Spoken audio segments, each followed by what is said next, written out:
Sherlock Holmes, A Case of Identity by Sir Arthur Conan Doyle. "My dear fellow," said Sherlock Holmes, as we sat on either side of the fire in his lodgings at Baker Street, "life is infinitely stranger than anything which the mind of man could invent. We would not dare to conceive the things which are really mere commonplaces of existence.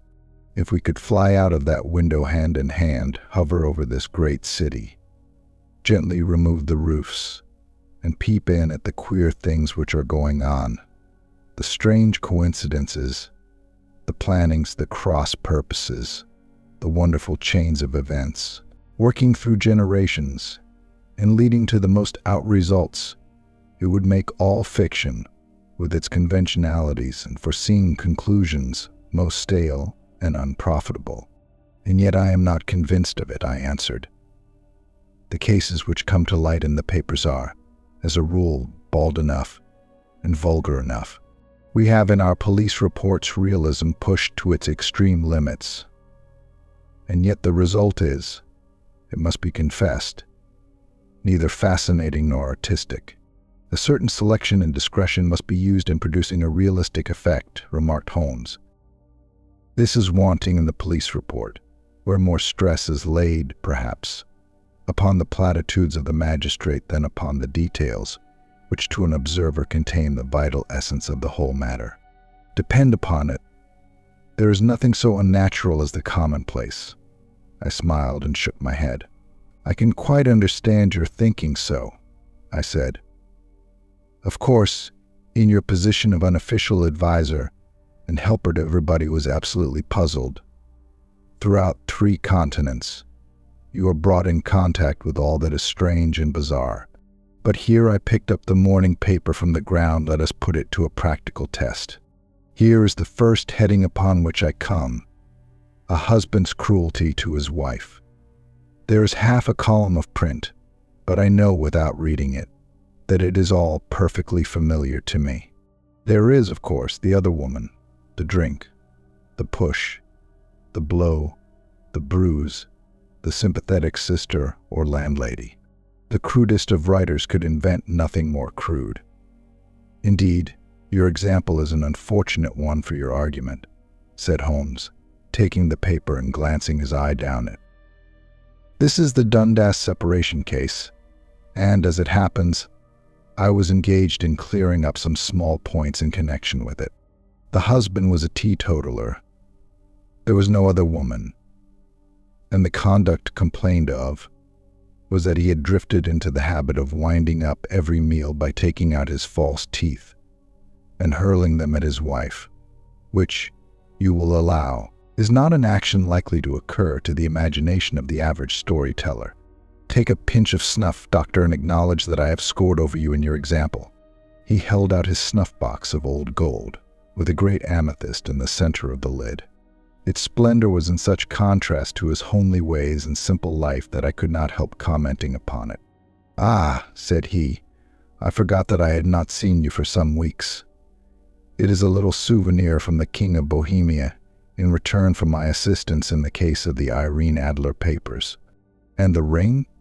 I asked, glancing at a remarkable brilliant which sparkled upon his finger. "It was from the reigning family of Holland, though the matter in which I served them was of such delicacy that I cannot confide it even to you, who have been good enough to chronicle 1 or 2 of my little problems."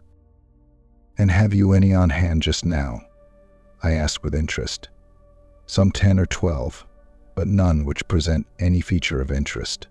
They are important, you understand, without being interesting. Indeed, I have found that it is usually in unimportant matters that there is a field for the observation and for the quick analysis of cause and effect which gives the charm to an investigation. The larger crimes are apt to be the simpler, for the bigger the crime, the more obvious, as a rule, is the motive. In these cases, save for one rather intricate matter which has been referred to me from Marseilles, there is nothing which presents any features of interest. It is possible, however, that I may have something better before very many minutes are over, for this is one of my clients, or I am much mistaken." He had risen from his chair and was standing between the parted blinds gazing down into the dull, neutral-tinted London street.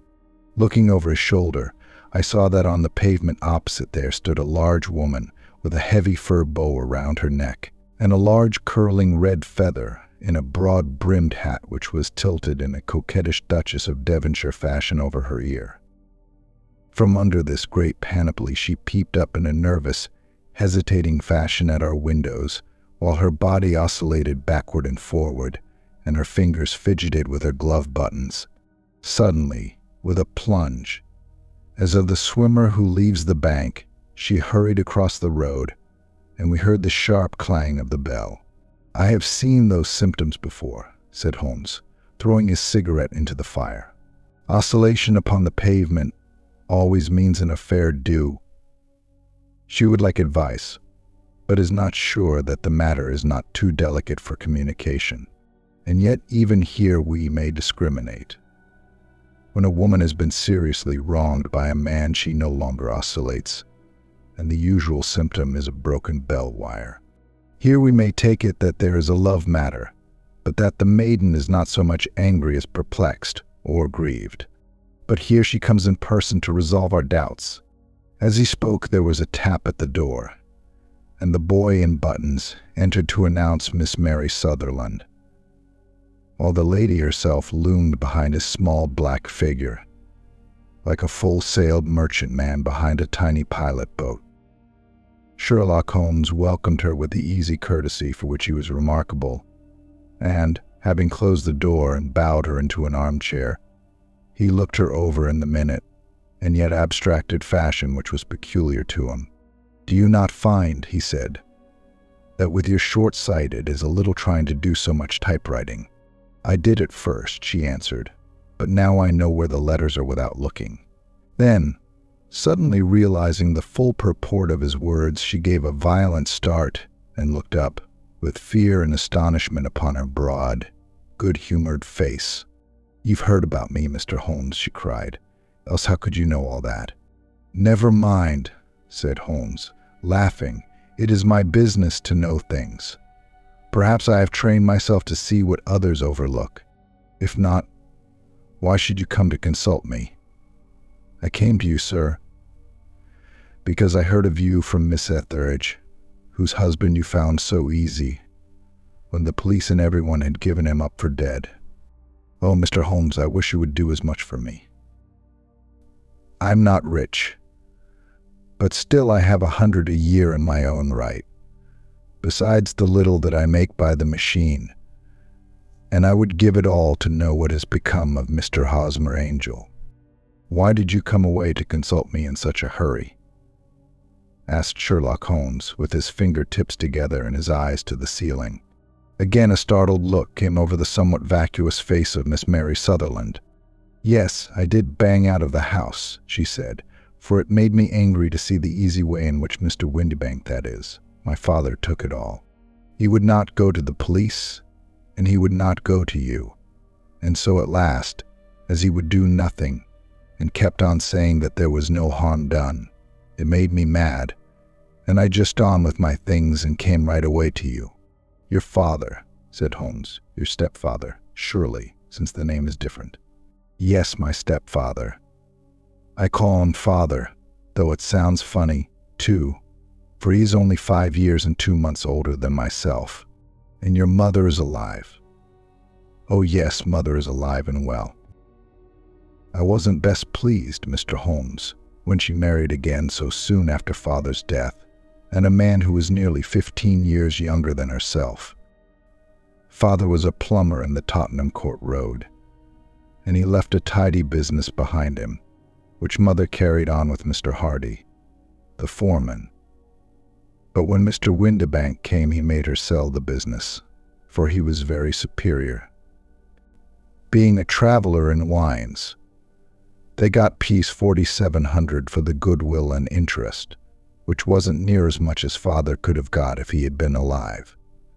I had expected to see Sherlock Holmes impatient under this rambling and inconsequential narrative, but on the contrary, he had listened with the greatest concentration of attention. "Your own little income," he asked, "does it come out of the business?" Oh, no, sir.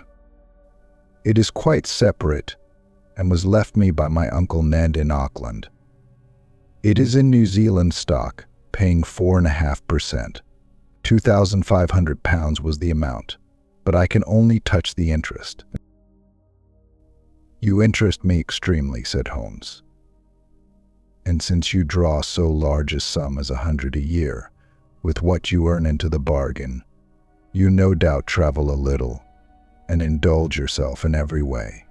I believe that a single lady can get on very nicely upon an income of about £60. I could do with much less than that, Mr. Holmes, but you understand that as long as I live at home I don't wish to be a burden to them, and so they have the use of the money just while I am staying with them. Of course, that is only just for the time. Mr. Windibank draws my interest every quarter and pays it over to Mother, and I find that I can do pretty well with what I earn at typewriting. It brings me 2 a sheet, and I can often do from 15 to 20 sheets in a day. You have made your position very clear to me, said Holmes. This is my friend, Dr. Watson, before whom you can speak as freely as before myself. He kindly tell us now all about your connection with Mr. Hosmer Angel. A flush stole over Miss Sutherland's face, and she picked nervously at the fringe of her jacket. I met him first at the gasfitter's ball, she said. They used to send Father tickets when he was alive, and then afterwards they remembered us and sent them to Mother. Mr. Windibank did not wish us to go. He never did wish us to go anywhere. He would get quite mad if I wanted so much as to join a Sunday school treat. But this time I was set on going, and I would go, for what right had he to prevent? He said the folk were not fit for us to know when all Father's friends were to be there, and he said that I had nothing fit to wear, when I had my purple plush that I had never so much as taken out of the drawer. At last, when nothing else would do, he went off to France upon the business of the firm. But we went, Mother and I, with Mr. Hardy, who used to be our foreman, and it was there I met Mr. Hosmer Angel. I suppose, said Holmes, that when Mr. Windibank came back from France he was very annoyed at your having gone to the ball. Oh, well, he was very good about it. He laughed, I remember, and shrugged his shoulders, and said there was no use denying anything to a woman, for she would have her way. I see. Then at the gasfitter's ball you met, as I understand, a gentleman called Mr. Hosmer Angel. Yes, sir. I met him that night, and he called next day to ask if we had got home all safe. And after that we met him, that is to say, Mr. Holmes, I met him twice for walks. But after that Father came back again, and Mr. Hosmer Angel could not come to the house any more. No. Well, you know Father didn't like anything of the sort. He wouldn't have any visitors if he could help it, and he used to say that a woman should be happy in her own family circle. But then, as I used to say to Mother, a woman wants her own circle to begin with, and I had not got mine yet. But how about Mr. Hosmer Angel? Did he make no attempt to see you? Well, Father was going off to France again in a week, and Hosmer wrote and said that it would be safer and better not to see each other until he had gone. We could write in the meantime, and he used to write every day. I took the letters in the morning, so there was no need for Father to know. Were you engaged to the gentleman at this time? Oh yes, Mr. Holmes. We were engaged after the first walk that we took. Hosmer Mr. Angel was a cashier in an office in Leadenhall Street. In what office? That's the worst of it, Mr. Holmes. I don't know.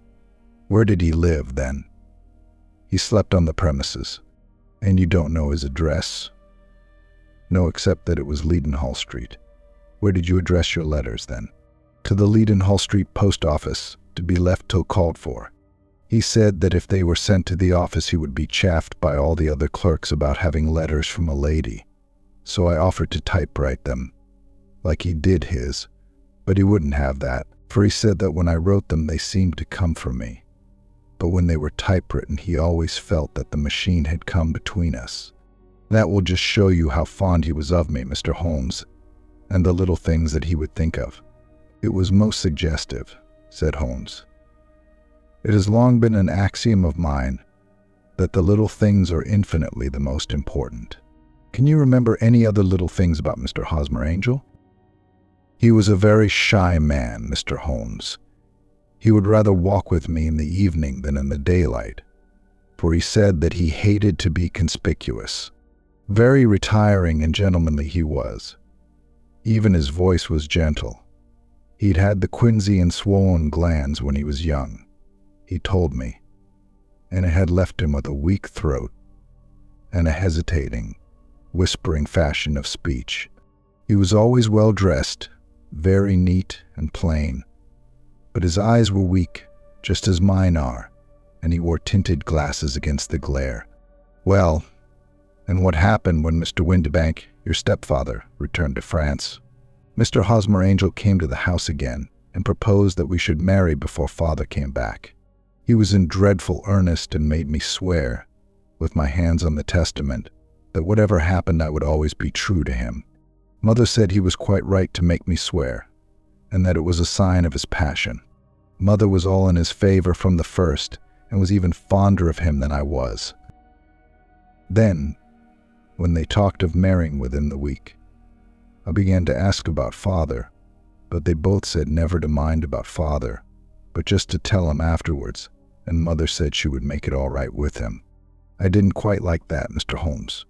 It seemed funny that I should ask his leave, as he was only a few years older than me, but I didn't want to do anything on the sly, so I wrote to father at Bordeaux, where the company has its French offices, but the letter came back to me on the very morning of the wedding. It missed him then." "Yes, sir, for he had started to England just before it arrived." "Ha, that was unfortunate. Your wedding was arranged, then, for the Friday. Was it to be in church?" "Yes, sir, but very quietly. It was to be at St. Saviour's, near King's Cross, and we were to have breakfast afterwards at the St. Pancras Hotel. Hosmer came for us in a hansom, but as there were two of us, he put us both into it and stepped himself into a four-wheeler, which happened to be the only other cab in the street. We got to the church first, and when the four-wheeler drove up, we waited for him to step out, but he never did. And when the cabman got down from the box and looked, there was no one there. The cabman said that he could not imagine what had become of him, for he had seen him get in with his own eyes. That was last Friday, Mr. Holmes, and I have never seen or heard anything since then to throw any light upon what became of him." "It seems to me that you have been very shamefully treated," said Holmes. "Oh, no, sir. He was too good and kind to leave me so. Why, all the morning he was saying to me that, whatever happened, I was to be true, and that even if something quite unforeseen occurred to separate us, I was always to remember that I was pledged to him, and that he would claim his pledge sooner or later. It seems strange talk for a wedding morning, but what has happened since gives a meaning to it. Most certainly it does. Your own opinion is, then, that some unforeseen catastrophe has occurred to him?" "Yes, sir. I believe that he foresaw some danger, or else he would not have talked so. And then I think that what he foresaw happened. But you have no notion as to what it could have been?" "None. One more question. How did your mother take the matter?" "She was angry, and said that I was never to speak of the matter again." "And your father? Did you tell him?" "Yes, and he seemed to think, with me, that something had happened, and that I should hear of Hosmer again. As he said, what interest could anyone have in bringing me to the doors of the church and then leaving me? Now, if he had borrowed my money, or if he had married me and got my money settled on him, there might be some reason, but Hosmer was very independent about money and never would look at a shilling of mine. And yet, what could have happened? And why could he not write? Oh, it drives me half mad to think of it, and I can't sleep a wink at night." She pulled a little handkerchief out of her muff and began to sob heavily into it. "I shall glance into the case for you," said Holmes, rising, "and I have no doubt that we shall reach some definite result. Let the weight of the matter rest upon me now, and do not let your mind dwell upon it further. Above all, try to let Mr. Hosmer Angel vanish from your memory, as he has done from your life. Then you don't think I'll see him again? I fear not. Then what has happened to him? You will leave that question in my hands. I should like an accurate description of him, and any letters of his which you can spare. I advertised for him in last Saturday's Chronicle, said she. Here is the slip, and here are 4 letters from him. Thank you. And your address? No, 31 Lion Place, Camberwell. Mr. Angel's address you never had, I understand. Where is your father's place of business? He travels for Westhouse Marbank, the great claret importers of Fenchurch Street. Thank you. You have made your statement very clearly. You will leave the papers here, and remember the advice which I have given you. Let the whole incident be a sealed book, and do not allow it to affect your life. You are very kind, Mr. Holmes, but I cannot do that. I shall be true to Hosmer. He shall find me ready when he comes back. For all the preposterous hat and the vacuous face, there was something noble in the simple faith of our visitor which compelled our respect. She laid her little bundle of papers upon the table and went her way, with a promise to come again whenever she might be summoned. Sherlock Holmes sat silent for a few minutes with his fingertips still pressed together, his legs stretched out in front of him, and his gaze directed upward to the ceiling.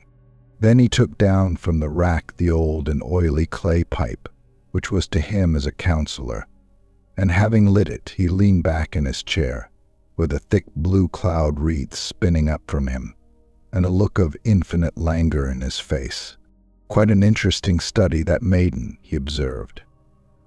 I found her more interesting than her little problem, which, by the way, is rather a trite one. You will find parallel cases, if you consult my index, in Andover in '77, and there was something of the sort at The Hague last year. Old as is the idea, however, there were 1 or 2 details which were new to me, but the maiden herself was most instructive. You appeared to read a good deal upon her, which was quite invisible to me, I remarked. Not invisible, but unnoticed, Watson. You did not know where to look, and so you missed all that was important. I can never bring you to realize the importance of sleeves, the suggestiveness of thumbnails, or the great issues that may hang from a bootlace. Now, what did you gather from that woman's appearance? Describe it. Well, she had a slate-colored, broad-brimmed straw hat, with a feather of a brickish red. Her jacket was black, with black beads sewn upon it, and a fringe of little black jet ornaments. Her dress was brown, rather darker than coffee color, with a little purple plush at the neck and sleeves. Her gloves were grayish, and were worn through at the right forefinger. Her boots I didn't observe. She had small, round, hanging gold earrings, and a general air of being fairly well-to-do in a vulgar, comfortable, easy-going way. Sherlock Holmes clapped his hands softly together and chuckled. "'Pon my word, Watson, you are coming along wonderfully. You have really done very well indeed. It is true that you have missed everything of importance, but you have hit upon the method, and you have a quick eye for color. Never trust to general impressions, my boy, but concentrate yourself upon details. My first glance is always at a woman's sleeve. In a man it is perhaps better first to take the knee of the trouser. As you observe, this woman had plush upon her sleeves, which is a most useful material for showing traces. The double line a little above the wrist, where the typewriter presses against the table, was beautifully defined. The sewing machine of the hand type leaves a similar mark, but only on the left arm, and on the side of it farthest from the thumb, instead of being right across the broadest part, as this was. I then glanced at her face, and observing the dint of a pince nez at either side of her nose, I ventured a remark upon short sight and typewriting, which seemed to surprise her. It surprised me, but surely it was obvious. I was then much surprised and interested on glancing down to observe that, Though the boots which she was wearing were not unlike each other, they were really odd ones, the one having a slightly decorated toe cap and the other a plain one. One was buttoned only in the 2 lower buttons out of 5, and the other at the 1st, 3rd, and 5th. Now, when you see that a young lady, otherwise neatly dressed, has come away from home with odd boots, half-buttoned, it is no great deduction to say that she came away in a hurry. And what else? I asked, keenly interested, as I always was by my friend's incisive reasoning. I noted, in passing, that she had written a note before leaving home, but after being fully dressed. You observed that her right glove was torn at the forefinger, but you did not apparently see that both glove and finger were stained with violet ink. She had written in a hurry and dipped her pen too deep. It must have been this morning, or the mark would not remain clear upon the finger. All this is amusing, though rather elementary, but I must go back to business, Watson. Would you mind reading me the advertised description of Mr. Hosmer Angel? I held the little printed slip to the light. Missing, it said, on the morning of the 14th, a gentleman named Hosmer Angel, about 5'7" in height, strongly built, sallow complexion, black hair, a little bald in the center, bushy, black side whiskers and mustache, tinted glasses, slight infirmity of speech. Was dressed, when last seen, in black frock coat faced with silk, black waistcoat, gold Albert chain, and gray Harris tweed trousers with brown gaiters over elastic-sided boots. They're known to have been employed in an office in Leadenhall Street. Anybody bringing that will do, said Holmes. As to the letters, he continued, glancing over them, they are very commonplace. Absolutely no clue in them to Mr. Angel, save that he quotes Balzac once. There is one remarkable point, however, which will no doubt strike you. They are typewritten, I remarked. Not only that, but the signature is typewritten. Look at the neat little Hosmer Angel at the bottom. There is a date, you see, but no superscription except Leadenhall Street, which is rather vague. The point about the signature is very suggestive. In fact, we may call it conclusive. Of what? My dear fellow, is it possible you do not see how strongly it bears upon the case? I cannot say that I do, unless it were that he wished to be able to deny his signature if an action for breach of promise were instituted. No, that was not the point. However, I shall write 2 letters which should settle the matter.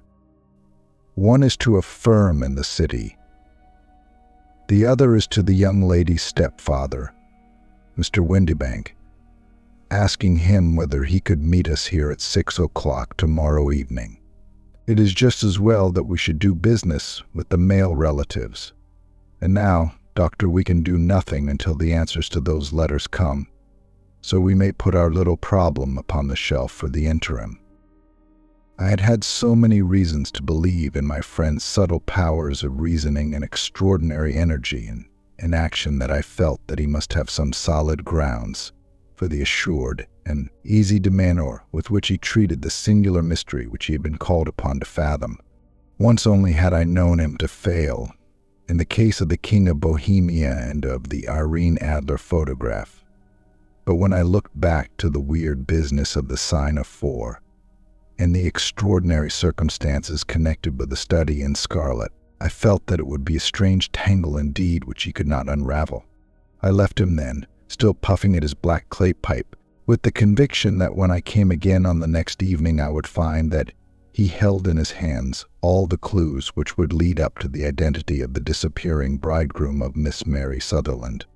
A professional case of great gravity was engaging my own attention at the time, and the whole of next day I was busy at the bedside of the sufferer. It was not until close upon 6 o'clock that I found myself free, and was able to spring into a hansom and drive to Baker Street, half afraid that I might be too late to assist at the denouement of the little mystery. I found Sherlock Holmes alone, however, half asleep, with his long, thin form curled up in the recesses of his armchair. A formidable array of bottles and test tubes, with the pungent, cleanly smell of hydrochloric acid, told me that he had spent his day in the chemical work which was so dear to him. "Well, have you solved it?" I asked as I entered. "Yes, it was the bisulfate of baryta." No, the mystery," I cried. "Oh, that. I thought of the salt that I had been working upon." There was never any mystery in the matter, though. As I said yesterday, some of the details are of interest. The only drawback is that there is no law, I fear, that can touch the scoundrel. Who was he, then, and what was his object in deserting Miss Sutherland? The question was hardly out of my mouth, and Holmes had not yet opened his lips to reply, when we heard a heavy footfall in the passage and a tap at the door. "This is the girl's stepfather, Mr. James Windibank," said Holmes. "He has written to me to say that he would be here at 6. Come in." The man who entered was a sturdy, middle-sized fellow, some 30 years of age, clean-shaven and sallow-skinned, with a bland, insinuating manner and a pair of wonderfully sharp and penetrating gray eyes. He shot a questioning glance at each of us, placed his shiny top hat upon the sideboard, and with a slight bow sidled down into the nearest chair. "Good evening, Mr. James Windibank," said Holmes. "I think that this typewritten letter is from you, in which you made an appointment with me for 6 o'clock. "Yes, sir. I am afraid that I am a little late, but I am not quite my own master, you know. I am sorry that Miss Sutherland has troubled you about this little matter, for I think it is far better not to wash linen of the sort in public. It was quite against my wishes that she came, but she is a very excitable, impulsive girl, as you may have noticed, and she is not easily controlled when she has made up her mind on a point. Of course, I did not mind you so much, as you are not connected with the official police. But it is not pleasant to have a family misfortune like this noised abroad. Besides, it is a useless expense, for how could you possibly find this Hosmer angel?" "On the contrary," said Holmes quietly, "I have every reason to believe that I will succeed in discovering Mr. Hosmer Angel." Mr. Windibank gave a violent start and dropped his gloves. "I am delighted to hear it," he said. "It is a curious thing," remarked Holmes, "that a typewriter has really quite as much individuality as a man's handwriting. Unless they are quite new, no two of them write exactly alike. Some letters get more worn than others, and some wear only on one side. Now, you remark in this note of yours, Mr. Windibank, that in every case there is some little slurring over of the E and a slight defect in the tail of the R. There are 14 other characteristics, but those are the more obvious. We do all our correspondence with this machine at the office, and no doubt it is a little worn," our visitor answered, glancing keenly at Holmes with his bright little eyes. "And now I will show you what is really a very interesting study," Mr. Windibank, Holmes continued. "I think of writing another little monograph some of these days on the typewriter and its relation to crime. It is a subject to which I have devoted some little attention. I have here 4 letters which purport to come from the missing man. They are all typewritten. In each case, not only are the E's slurred and the R's tailless, but you will observe, if you care to use my magnifying lens, that the 14 other characteristics to which I have alluded are there as well." Mr. Windibank sprang out of his chair and picked up his hat. "I cannot waste time over this sort of fantastic talk, Mr. Holmes," he said. "If you can catch the man, catch him, and let me know when you have done it." "Certainly," said Holmes, stepping over and turning the key in the door. "I'll let you know, then, that I have caught him." "What? Where?" shouted Mr. Windibank, turning white to his lips and glancing about him like a rat in a trap. "Oh, it won't do, really it won't," said Holmes suavely. "There is no possible getting out of it, Mr. Windibank. It is quite too transparent.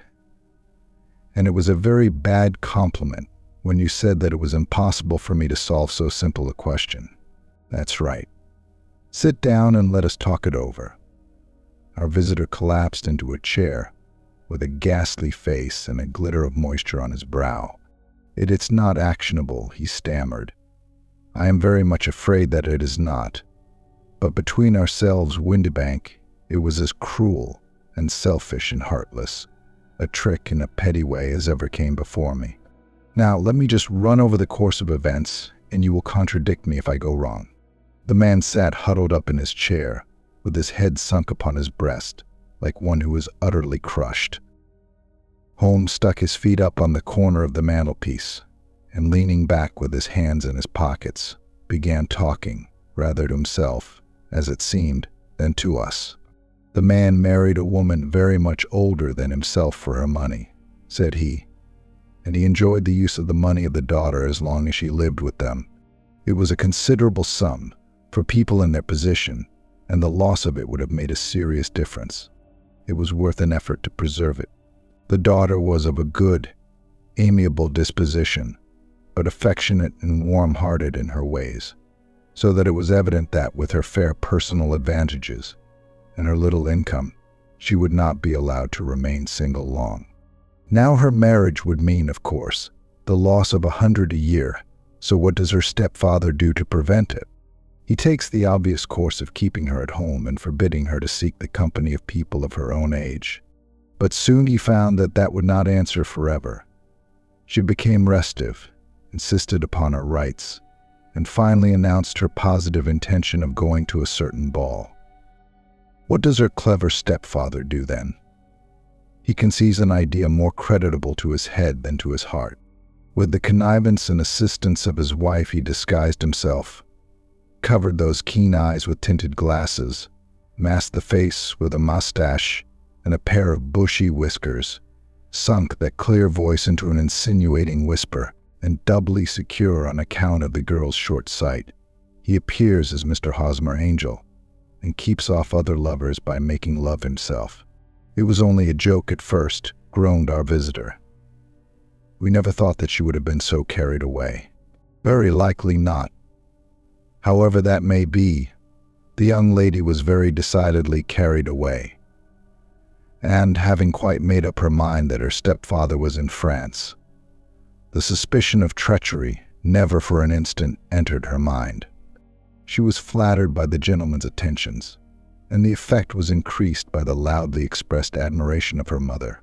Then Mr. Angel began to call, for it was obvious that the matter should be pushed as far as it would go if a real effect were to be produced.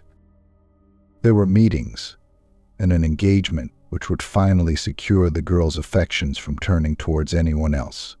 But the deception could not be kept up forever. These pretended journeys to France were rather cumbrous. The thing to do was clearly to bring the business to an end in such a dramatic manner that it would leave a permanent impression upon the young lady's mind, and prevent her from looking upon any other suitor for some time to come. Hence those vows of fidelity exacted upon a testament, and hence also the allusions to a possibility of something happening on the very morning of the wedding. James Windibank wished Miss Sutherland to be so bound to Hosmer Angel, and so uncertain as to his fate, that for 10 years to come, at any rate, she would not listen to another man. As far as the church door he brought her, and then, as he could go no farther, he conveniently vanished away by the old trick of stepping in at one door of a four-wheeler and out at the other. I think that was the chain of events, Mr. Windibank." Our visitor had recovered something of his assurance while Holmes had been talking, and he rose from his chair now with a cold sneer upon his pale face. "It may be so, or it may not, Mr. Holmes," said he, "but if you are so very sharp, you ought to be sharp enough to know that it is you who are breaking the law now, and not me. I have done nothing actionable from the first, but as long as you keep that door locked, you lay yourself open to an action for assault and illegal constraint.